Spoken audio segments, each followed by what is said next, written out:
नमस्कार विद्यार्थी मित्रांनो, क्रिएटिव्ह मॅथ्स मराठी या आपल्या लाडक्या युट्यूब चॅनलमध्ये तुमच्या सगळ्यांचं सहर्ष स्वागत आहे। आज आपण चर्चा करतो इयत्ता 7वी गणितावरती आणि गणितातलं पहिलं प्रकरण ज्याचं नाव आहे भौमितिक रचना आणि त्यामधला सराव संच 1 जो आहे तो आज आपण बघणार आहोत।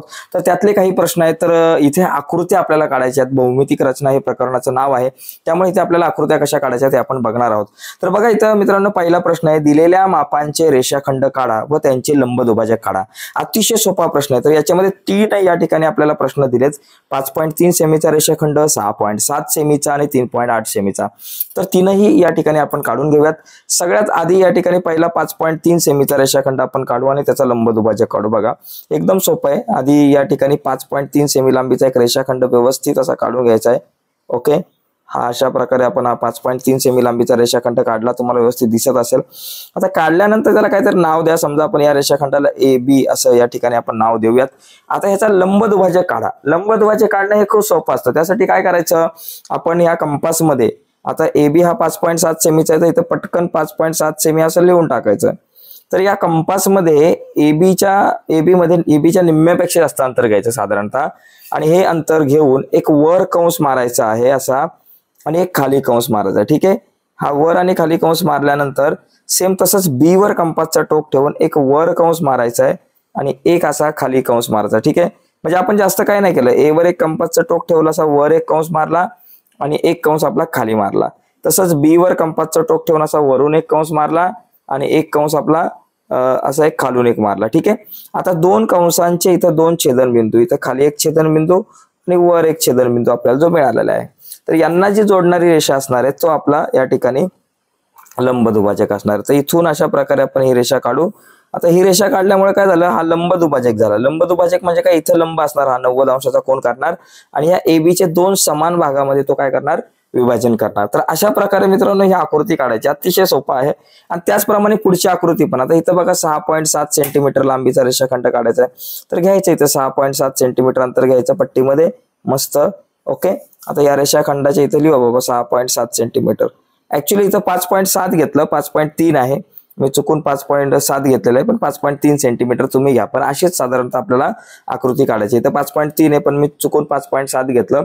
जसं मी 5.7 ची रचना केली तशीच तुम्ही 5.3 ची रचना करायची। आता इथं बघा 6.7 सेमीचा एक रेषाखंड आपण या ठिकाणी काढला, 6.7 सेंटीमीटर। बघूया हे किती, 5.3 आहे का किती आहे, हा ओके 5.3च होते हे, पण मी लिहिताना 5.7 लिहिले, तर ही 5.3 चीच रचना आहे, चुकून लिहितानाच 5.7 लिहिले। आता बघा 6.7 सेमीचा रेषाखंड काढला, हा याला नाव द्या बाबा, इथं सी आणि डी नाव द्या काहीतरी। आता याचा लंबदुभाजक सेम प्रक्रिया आहे, निम्म्यापेक्षा जास्त अंतर घ्या, एक असा वर एक कंस मारा बघा असा, आणि एक कंस आपल्याला असा खाली मारायचा आहे। ठीक आहे, एक वर कंस मारला, एक खाली मारला।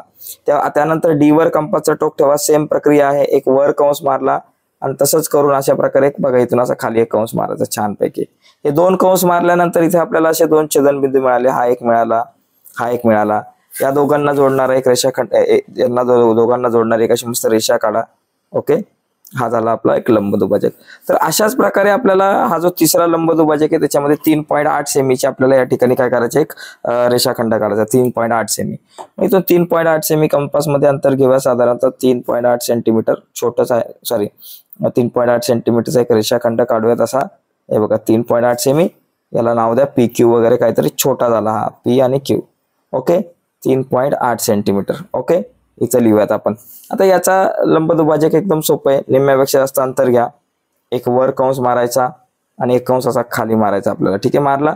तसंच आता क्यू वर एक कंपासचं टोक ठेवायचं, इथून असा वर एक कंस मारायचा आणि इथून असा खाली एक कंस मारायचा आणि या दोघांना सुद्धा जोडून टाकायचं अशा प्रकारे छान। त्या दोघांना सुद्धा जोडून घेऊयात आपण जरा व्यवस्थित प्रकारे। पट्टी जरा मोठी पडते, छोटी पट्टी घेऊ आपण, इथं छानपैकी असं जोडून टाकायचं। ठीक आहे, याला आणि याला जोडा अशा दोघांना। ओके, झालं, हा झाला आपला लंबदुभाजक। तर मित्रांनो अशा प्रकारे आपल्याला लंबदुभाजक काढता येईल। तर एकदम सोपं आहे, लंबदुभाजक काढणं हे सोपं आहे। तर ही प्रक्रिया तुमच्या सगळ्यांना आली पाहिजे। ठीक आहे, आता पुढचा एक प्रश्न आपण या ठिकाणी बघूयात। बघा पुढचा प्रश्न आपल्याकडे काय, खाली दिलेले कोन काढा। बघा खाली दिलेल्या मापांचे कोन काढायचे आणि कोन काढून त्यांचे कोन दुभाजक काढायचे। आता जसं लंबदुभाजक होतं ना तसंच इथं कोन दुभाजक, फक्त थोडीशी वेगळी प्रक्रिया आहे। पहिला 105 मापाचा कोन काढायचा। तर तो कोन काढण्यासाठी आपण काय करू, सुरुवातीला आहे ना इथून एक कोन काढूचा, इथून एक खाली एक रेषाखंड काढा, खाली किरण काढा एक असा। बरं, हा एक खाली 105 मापाचा काढायचा, म्हणजे इथून विशाल कोण आला पाहिजे असा एक किरण काढला. ओके, हा एक किरण काढला आणि इथे एक बिंदू घेतला आणि त्याला नाव दिलं बी आणि इथं आपला सी झालं. आता BC काढल्यानंतर मला 105 मापाचा कोण घ्यायचा आहे. तर 105 अंश मापाचा कोण घेताना आपल्याला एक विशेष काळजी घ्यायची आहे की हा दुसरा कोण 55 मापाचा आहे, 105 नाही. चला 105 घेताना इथे बघा, इथे आपल्याला अशा प्रकारे कोण मापक ठेवायचा आहे आणि मोजताना इथून मोजायचं 0, 10, 20, 30, 40, 50, 60, 70, 80, 90, 100 आणि 100च्या नंतर मला 105 या ठिकाणी इथं मिळतील. बघा 105 इथं पण मिळतात 100 आणि 110च्या मध्ये, पण हा लघु कोण होईल, आपण इथून मोजायचं. मग इथून जर मोजलं तर 0, 10, 20, 30 आणि अशा प्रकारे 105 इथं आपल्याला मिळतील. तर हा एक आपला झाला लघु कोण या ठिकाणी, सॉरी विशाल कोण झाला. आपल्याला लघु कोण नको, विशाल कोण हवाय. आणि अशा प्रकारे हा आपला कोण आपण काढून घेतला. काढला कोण, आता याला नाव इथं वाटलंच तर ए वगैरे काहीतरी नाव द्या. हा जो कोण आहे आपला 105 अंश मापाचा आहे. झालं. आता याचा काय करायचं, कोण दुभाजक. कोण दुभाजक म्हणजे कोणावर एक ठेवायचं मस्त छानपैकी आणि एक असा कंस मारून घ्यायचा आहे. असा कंस मारायचा, इथे कंपासचा टोक ठेवून एक कंस मारायचा, पूर्ण कंस मारायचा किंवा एक एक कंस मारला तरी चालेल, इकडे एक असे, पण आपण पूर्ण मारू. तो कंस मारल्यानंतर इथे बघा, इथे एक आपल्याला असा एक बिंदू मिळालाय आणि इथे एक छेदन बिंदू मिळालाय कंस आणि या बाजूचा. आणि मग इथे एक कंपासचं टोक ठेवायचं, थोडं अंतर वाढवलं तरी चालेल, कमी घेतलं तरी चालेल. इथून वर एक कंस मारायचा आहे, सेम तेवढंच अंतर घेऊन इथून खाली एक कंस मारायचा. ठीक आहे, हे दोन कंस मारले. त्याच्यानंतर यांचा जो छेदन बिंदू आहे तो आणि हा कोण बी, या दोघांना सुद्धा छानपैकी असं जोडून घ्यायचंय आणि एक किरण काढायचा आहे. बरं, या दोघांना आपण काय केलं, इथून असं जोडलं, बी आणि हा बिंदू जोडल्यानंतर इथे किरण आला आणि हा कोण दुभाजक आहे. या कोण दुभाजकाने काय केलेलं आहे, हा जो मोठा कोण आहे ABC, त्याचे 2 एकरूप भागामध्ये विभाजन केलंय. म्हणजे कोण दुभाजक हा 2 एकरूप भागामध्ये विभाजन करतो. ठीक आहे, तर एकदम सोपा प्रश्न आहे. पुढचा बघा, 55 अंश मापाचा कोण आहे म्हणजे लघु कोण आहे. त्यासाठी मला काय करायचं बाबा, इथं या ठिकाणी लघु कोण काढण्यासाठी आपण सेम तीच प्रक्रिया आहे. इथून असा छानपैकी एक किरण काढूयात असा सुरुवातीला. ओके, त्याच्या याला वाटलंच तर काहीतरी नाव द्या, CD नाव द्या, CD किंवा CD द्या व CD वगैरे द्या नाव. चला CD नाव दिलं. ओके, त्याच्यानंतर इथे मला कोण घ्यायचा. कोण किती मापाचा, आता 55 मापाचा कोण आहे. मग इथं मी माझा कोण दुभाजक ठेवला 55 म्हणजे 0, 10, 20, 30, 40 आणि 50 नंतर येणार इथं 55 झाला. आता हा लघु कोण झाला बरं का. मग हा 55 मापाचा मी लघु कोण काढला अशा प्रकारे. ओके, हा लघु कोण माझा तयार झाला. लघु कोण काढल्यानंतर याचा काय करायचंय, मला इथं वाटलंच एक नाव द्या, CD ए काहीतरी नाव द्या. लघु कोण काढला आपण 55 अंश मापाचा, इथं लिहा. आता याचा कोण दुभाजक, मग त्यासाठी सेम प्रक्रिया आहे, जशी इथं केली तशी इथं C वर कंपासचं टोक ठेवून ना एक कंस मारून घ्यायचा असा. झाला, एक कंस मारला. हा कंस मारल्यानंतर इथे एक बिंदू मिळाला आणि इथे एक बिंदू मिळाला. मग या बिंदूमधून एक कंस मारायचा असा. झालं, आणि या किती अंतर घेतलं तरी चालेल आणि या बिंदूमधून एक कंस मारायचा. मारला. आता हे जे 2 या ठिकाणी कंसाचा छेदन बिंदू आहे त्याला जोडणारा एक किरण काढायचा असा. झाला हा कोण दुभाजक झाला. तर एकदम साधी सोपी प्रक्रिया आहे मित्रांनो, जास्त काय अवघड नाही, सोपी गणित आहेत. याच्यामध्ये आपल्याला चांगले मार्क मिळतात आणि हे आलं पाहिजे, कारण पुढच्या वर्षी आपल्याला या सगळ्या संकल्पनांचा खूप उपयोग आहे. तिसरा जो कोण आहे तो 90 मापाचा. 90 मापाचा म्हणजे काटकोन आहे या ठिकाणी. इथं P आणि Qचा आहे. सुरुवातीला मी या ठिकाणी एक किरण काढला. आता मला काय करायचं, 90 मापाचा कोण आहे तिसरा. मग इथं काय करायचं, इथं असा मस्त ठेवायचा कोण मापक. 90 कुठं बाबा आहे बघा, इथं आपले 90 आहेत. मग इथं 90 वरती मस्त एक बिंदू घ्यायचा आणि जोडून टाकायचं याला आणि याला जोडलं. ओके, जोडलं, हा झाला 90 मापाचा कोण झाला. ठीक आहे, आता इथं काटकोन झाला हा. आता याचा पण सेमच आपल्याला करायचं आहे. इथं P वर कंपासचं टोक ठेवायचं, एक कंस मारायचा. बरोबर, 1 आणि 2 छेदनबिंदू मिळाले. इथं कंपासचं टोक ठेवून एक असं थोडं वाढवलं तरी चालेल, वर एक कंस मारला, इथे कंपासचं टोक ठेवून खाली एक कंस मारला. झालं, आणि या दोघांना सुद्धा छानपैकी असं जोडून घ्या. म्हणजे अशा प्रकारे आपण काय करू शकतो, कोण दुभाजक काढू शकतो. तर मित्रांनो, आपल्याला कोण दुभाजक काढता आलं पाहिजे, लंब दुभाजक काढता आलं पाहिजे. या 2 खूप बेसिक गोष्टी आहे. या जर नाही आल्या ना तर खूप अडचणी होतील आपल्याला पुढच्या वर्षी सुद्धा. त्यामुळे ह्या गोष्टी इम्पॉर्टंट आहेत, त्या आल्याच पाहिजे. त्याच्यानंतर पुढचा प्रश्न आहे तिसरा. असे काही आता छोटे प्रश्न आहेत, म्हणजे छोटे म्हणजे महत्वाचे आहेत हे जरा. आता या कोण दुभाजक आणि लंब दुभाजक आपण जे काढलं ना, तर त्याच्यावरच आधारित काही प्रश्न आहेत. बघा, इथे एक विशाल कोण व एक काटकोन त्रिकोण काढा. आता विशाल कोण त्रिकोण काढा आणि काटकोन त्रिकोण काढा. त्रिकोण काढायला सांगितलं आपल्याला आणि त्यांचे दुभाजक काढा. आता किती मापाचा त्रिकोण काढायचा आहे का आपल्याला माहिती नाही. मग आपण एक काम करू, चला एक विशाल कोण त्रिकोण काढू. तर समजा पहिला एक विशाल कोण त्रिकोण आपण एक बाजू घेऊयात त्याची, आणि त्यांचे काय करायचे आणि त्यांचे दुभाजक काढा. आता त्यांचे जे दुभाजक काढायचे आहेत तर त्यांचे कोन दुभाजक काढायचे आपल्याला, काय कोन दुभाजक काढायला सांगितले. आपण चला एक पहिला विशाल कोन त्रिकोण काढून घेऊयात. एक मस्त 5 सेमी, चला 6 सेमी त्याचा पाया घेऊ. ओके, इथं नाव देऊ BC, B आणि C, बरोबर. इथं आलं 6 सेंटीमीटर. ओके, एक विशाल कोन त्रिकोण काढू आधी. त्याच्यानंतर इथे एक कोन जो आहे हा विशाल कोन आपल्याला घेतला पाहिजे. विशाल कोन म्हणजे हा कोन जो आहे आपला 90 अंशापेक्षा मोठा. समजा आपण 100 अंश मापाचा घेऊ. चला विशाल कोन 100च्या ऐवजी 110 मापाचा घेऊ. चला 110 अंश मापाचा हा कोन काढला, बरोबर. छानपैकी कोन काढा 110 मापाचा. ओके, इथपर्यंतच समजा हा काढला.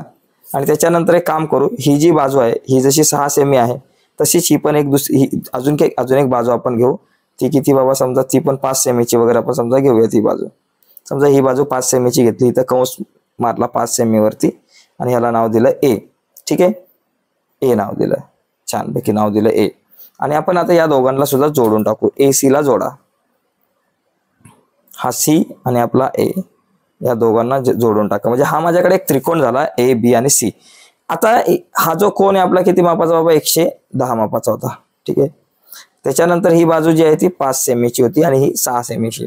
आता आपल्याला काय करायचं, एक विशाल कोन त्रिकोण आणि दुसरा एक काटकोन त्रिकोण काढायचा. चला आता काटकोन त्रिकोण पण काढून घेऊया. 2 आकृत्या आपल्याला काढायच्यात. काटकोन त्रिकोणामध्ये समजा बाबा ही बाजू जी आहे पाया समजा आपण 6 सेंटीमीटर घेऊ. जरा मोठा काढू म्हणजे जरा बरं पडेल. ओके, इथं नाव दिलं काहीतरी PQ, P आणि Q.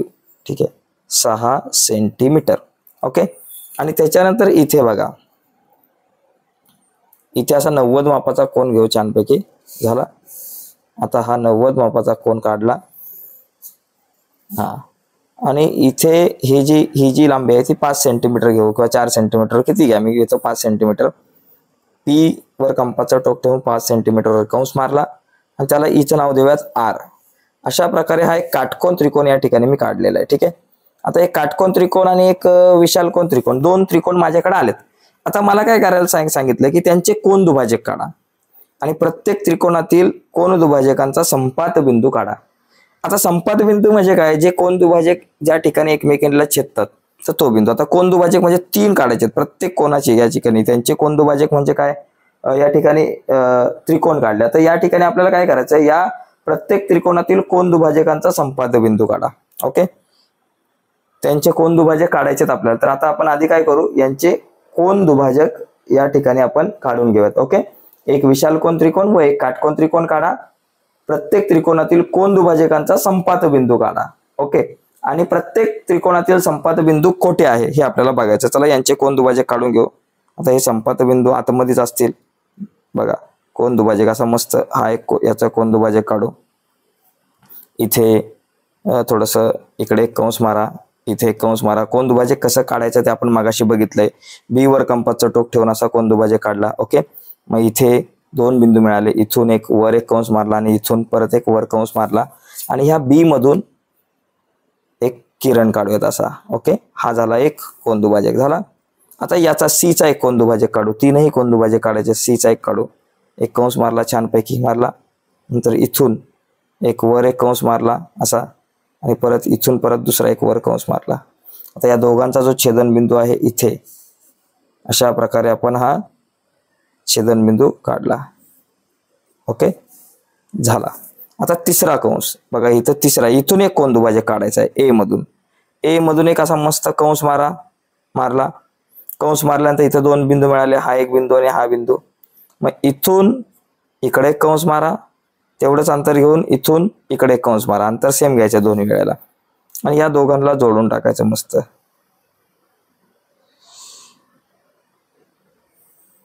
या दोघांना जर जोडलं तर तुमच्या इथं लक्षात येईल बघा, तिघांचा छेदनबिंदू एकच आला. म्हणजे तिन्ही कोन दुभाजक एकाच ठिकाणी इथं छेदतात.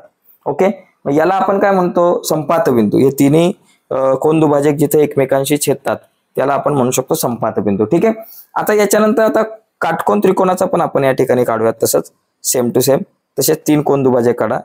इथे कंस मारा, इथून एक थोडं अंतर वाढवलं तर चालेल. वर एक कंस मारा आणि इथून पुन्हा एकदा असा वर कंस मारा, सेम अंतर ठेवून.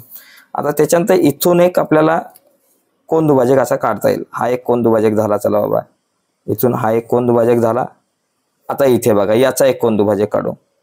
इथून एक मस्त कंस मारला त्याच्यानंतर इथून वर एक कंस मारा आणि परत इथून असा वर दुसरा कंस मारा. तर इथं या ठिकाणी आपल्याला हा बिंदू मिळाला. या बिंदूला छानपैकी असं जोडून टाका.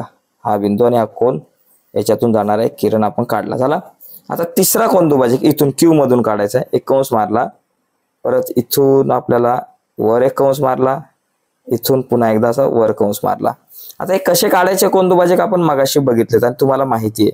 आणि इथून असा छानपैकी मस्त असा एक आपण कोन दुभाजक काढला की हा जो कोन दुभाजक हे ऍक्च्युली तिघे एकमेकांना इथे छेदले पाहिजेत अशा प्रकारे. बरोबर. इथं थोडेसे माझे छेदले नाही, आकृती काढताना थोडी गडबड झाली, पण ठीक आहे. तर या ठिकाणी असे तीनही कोन दुभाजक वर्तुळाला त्रिकोणाला आतमध्ये छेदतात. बघा हे दोन्ही संपात बिंदू, याचा संपात बिंदू सुद्धा या त्रिकोणाच्या आतमध्ये आहे आणि याचा संपात बिंदू सुद्धा त्रिकोणाच्या आतमध्ये आहे. तर हे संपात बिंदू कुठे आहे? तर दोन्ही संपात बिंदू म्हणजे हे तीनही कोन दुभाजक जिथे एकमेकांना छेदतात तो संपात बिंदू दोन्ही त्रिकोणाच्या आतमध्ये आहे. तर हे आपण या ठिकाणी इथं समजून घेऊ शकतो. ठीक आहे. आता चौथा एक प्रश्न आहे. एक काटकोन त्रिकोण काढा आणि त्याच्या भुजांचे लंब दुभाजक काढा. आता काटकोन त्रिकोण काढून त्याच्या बाजूंचे लंब दुभाजक काढायचे. चला काटकोन त्रिकोण काढू मस्तपैकी. समजा काटकोन त्रिकोणाची एक बाजू जी आहे ती आपण काय करू 7 सेंटीमीटरचं घेऊ पाया. बरोबर. आणि इथं नाव देऊ काहीतरी ए बी वगैरे नाव देऊ. चला बी सी नाव देऊ. बी आणि सी. आणि इथं देऊ बाबा 6 किती 6 सेंटीमीटर होता बाबा आपलं 7 सेंटीमीटर. इथं देऊ 7 सेंटीमीटर. झालं. आणि त्याच्यानंतर मग काटकोन त्रिकोण म्हणजे इथं 90 मापाचा कोन आला पाहिजे. आणि अशा प्रकारे इथून एक 90 मापाचा कोन घेऊ. ओके. हा आला आपला 90 मापाचा काटकोन. याला जोडून टाकू. मस्त असं जोडायचं व्यवस्थित. झालं. जोडलं. याला जोडल्यानंतर मग आता ही आणखी एक बाजू आपल्याला पाहिजे. हा 90 मापाचा कोन झाला. आता आणखी एक बाजू जी आहे ती समजा 6 सेंटीमीटरची आपण घेऊयात. चला 6 सेंटीमीटरची. बी वर कंपाचं टोक ठेवून एक कंस मारला आणि इथं नाव दिला ए आणि हे झालं 6 सेंटीमीटर. ओके. आता सी आणि ए यांना मस्त छानपैकी जोडून टाका. ओके. जोडलं. चला यांना. आता आपल्याला काय करायचंय? काटकोन त्रिकोण काढला बाबा. त्याच्या भुजांचे लंब दुभाजक काढा. म्हणजे याच्या बाजूंचे आता आपल्याला लंब दुभाजक काढायचंय. तर याच्या 3 ज्या बाजू आहेत 3 बाजूंचे 3 लंब दुभाजक कसं काढायचं पहिल्याच प्रश्नात बघितलं. आता समजा बीसीचा लंब दुभाजक काढायचा आहे. बी वर कंपाचं टोक ठेवायचं छानपैकी. वर एक कंस मारा, खाली एक कंस मारा. ठीक आहे. आता सी वर कंपाचं टोक ठेवा, वर एक कंस मारा, खाली एक कंस मारा. हा कोणाचा लंब दुभाजक झाला बाबा? बीसीचा. बघा इथे आणि इथे या दोघांमधून जाणारा हा आपला एक लंब दुभाजक झाला बीसीचा. चला तुमच्या लक्षात आलं लंब दुभाजक कसा काढायचा? ऍक्च्युली आपण मगाशी बघितलं पहिल्या प्रश्नामध्ये बीसीचा काढला. आता एबीचा काढू. एबीचा काढताना इथून थोडस निम्म्यापेक्षा जास्त अंतर घ्या. इकडे एक कंस मारा आणि इकडे एक कंस मारा. बरोबर. आता ए वर कंपाचं टोक ठेवा, इकडे एक कंस मारा आणि इकडे एक कंस मारा. बरोबर. इकडचा कंस जरा थोडासा वाढवायला पाहिजे आपल्याला. अंतर सेमच घ्यायचं. अरे चला असं. आता यांचा जो छेदनबिंदू आहे हा बिंदू आणि हा बिंदू या दोघांमधून जाणारा एक रेषाखंड काढू. म्हणजे हा झाला लंब दुभाजक आपला. झाला. साधारणतः अशा प्रकारे लंब दुभाजक आपण काढू शकतो. आता तिसरा एक लंब दुभाजक बघा. हे दोन्ही लंब दुभाजक एकमेकांना इथं छेदले जातात. तिसरा काढू. तिसरा म्हणजे एसीचा. मग एसीचा काढताना इथून थोडंसं निम्म्यापेक्षा जास्त अंतर घेऊन इकडे एक कंस मारला आणि इकडे एक मारला. बरोबर. वर एक कंस मारला, खाली एक मारला. त्याच्यानंतर ए वर कंपाचं टोक ठेवा, वर एक कंस मारा आणि खाली एक मारा. म्हणजे एक सी वर एसीचा काढताना सी वर कंपाचं टोक ठेवून वर आणि खाली एक कंस मारला आणि ए वर कंपाचं टोक ठेवून वर आणि खाली एक कंस मारला. अशा प्रकारे आता हा एक बिंदू आणि हा बिंदू यांना जोडणारा एक रेषाखंड आपण काढू मस्त छानपैकी. बघा यांना जोडणारा रेषाखंड अशा प्रकारे आपण जो काढला तर हा जो रेषाखंड आहे हा एक लंब दुभाजक झाला. आणि हे दोन्ही लंब दुभाजक किंवा तीनही लंब दुभाजक ते काटकोन त्रिकोणाला त्याच्या कर्णामध्ये छेदतात. बघा कर्णामध्ये. म्हणजे तीनही लंब दुभाजक इथं कर्णामध्ये छेदतात. आता एक गंमत बघा याच्यामध्ये, हे तुम्हाला सांगतो. म्हणजे हे गणित आपल्या इथपर्यंतच आहे, ही आकृती एवढीच आहे. पण दुसरी गंमत सांगतो. आता हे तीनही लंब दुभाजक जिथं छेदतात हा बिंदू, या बिंदूमधून तुम्ही ए पर्यंतचं जर अंतर घेतलं तर एक वर्तुळ तुम्ही असं या ठिकाणी काढू शकताय. बरोबर. वर्तुळ तुम्ही असं या ठिकाणी काढू शकता. आता वर्तुळ काढल्यामुळे तुमच्या लक्षात येईल की हा बिंदू जो आहे तो ए बिंदूपासून, बी बिंदूपासून, सी बिंदूपासून सारख्या अंतरावर असणार आहे. कारण हा केंद्रबिंदू जर पकडला वर्तुळाचा तर ए बी ही त्रिज्या झाली, इथं समजा केंद्रबिंदू पकडला ओ, तर ओ बी त्रिज्या झाली, ओ ए त्रिज्या झाली आणि ओ सी पण त्रिज्या झाली. म्हणजे हा जो केंद्रबिंदू आहे हा या तीनही बिंदूपासून सारख्या अंतरावर असतो. ओके. आणि यावर आधारितच 5वा प्रश्न आहे. याच्यामध्ये आपल्याला म्हणजे आकृती नाही काढायची. काय दिलंय, मैथिली, शैला, अजय हे तिघे एकाच शहरात वेगवेगळ्या ठिकाणी राहत असून त्यांच्या घरापासून समान अंतरावर खेळण्याचे एक दुकान आहे. हे आकृतीच्या साहाय्याने दर्शवण्यासाठी कोणती भौमितिक रचना कराल? तर ती भौमितिक रचना जी आहे तर ती कशाची करणार आपण, तर ती आपण लंबदुभाजक काढणार. इथे तीनही बाजूंचे एक त्रिकोण घेऊन 3 बाजूंचे लंबदुभाजक काढणार आणि त्या लंबदुभाजकांचा जो संपात बिंदू असेल तर त्या ठिकाणी ते खेळणं असेल. म्हणजे उदाहरणार्थ समजा इथं यम या ठिकाणी मैथिली आहे, बरोबर, ए या ठिकाणी समजा अजय आहे आणि यस या ठिकाणी शैला आहे. तर या ठिकाणी बघा, या तिघांना जर मी जोडलं तर या तिघांना जोडून माझ्याकडे एक त्रिकोण तयार होतो, बरोबर. आता या त्रिकोणाच्या या 3 बाजूंचा जर का मी या ठिकाणी लंबदुभाजक काढला तर तो लंबदुभाजक आतमध्ये एका ठिकाणी छेदणार आहे, एक बिंदू मिळणार तुम्हाला. आणि हा जो बिंदू आहे हा केंद्रबिंदू असणार आहे. या म्हणजे केंद्रबिंदू असणार आहे. कोणाचा केंद्रबिंदू? एम, ए आणि सी मधून जाणाऱ्या वर्तुळाचा. म्हणजे आपण इथं काय करणार की या ठिकाणी आपण लंबदुभाजक काढणार. ती लंबदुभाजकाची आपण आकृती काढण्याचा या ठिकाणी इथं प्रयत्न करणार. तर अशा प्रकारे साधारणतः आपल्याला या प्रश्नाचं उत्तर जे आहे ते आपण सांगू शकतो. तर बघा मित्रांनो, आजच्या या चर्चेमध्ये आपण इथं थांबूयात. महत्वाची चर्चा झाली आणि सराव संच 1 जो आहे तो आपण या ठिकाणी पूर्ण करायचा एक प्रयत्न केलेला आहे. तर पुढची जी आपली व्हिडिओ आहे, पुढच्या व्हिडिओमध्ये आपण चर्चा करूयात पुढच्या सराव संचावरती. आणि हा जो मध्य आहे याला आपण परिमध्य म्हणतो, हे पण लक्षात घ्या. हा परिमध्य असतो. ओके. तर आपण परिमध्य काढणार. तर ठीक आहे, चला थांबूयात आजच्या चर्चेमध्ये. लवकरच भेटू आपण पुढच्या व्हिडिओमध्ये नवीन संकल्पनांसोबत. धन्यवाद.